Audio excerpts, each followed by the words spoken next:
Okay guys, ito na po ang aking finished product ng sisig. Yan, bagnet. Titikman natin. Yan, tingnan natin.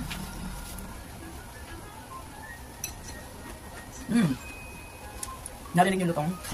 Masarap. Hello guys, ako ay magagawa ng sisig. Bagnet sisig. So, first time ko siyang gagawin at hindi ko alam kung tama ba ang aking mga ingredients na ilalagay.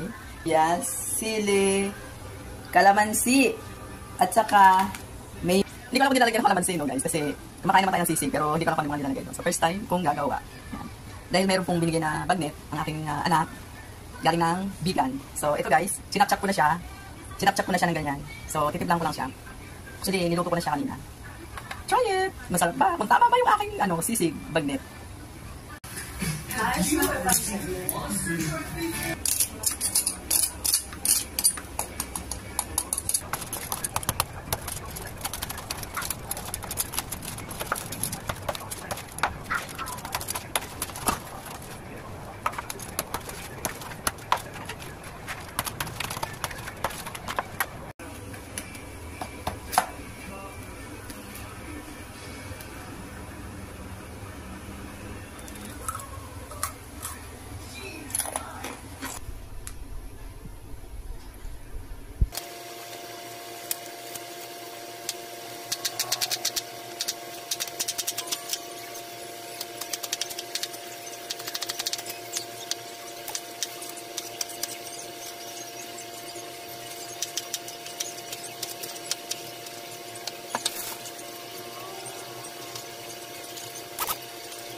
So, lilipat ko lang siya.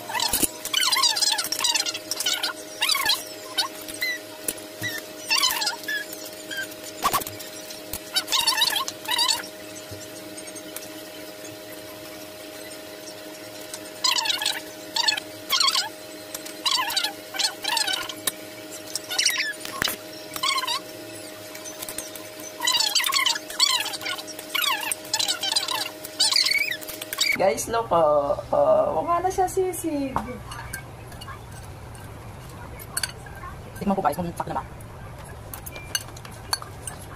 Walang panghang.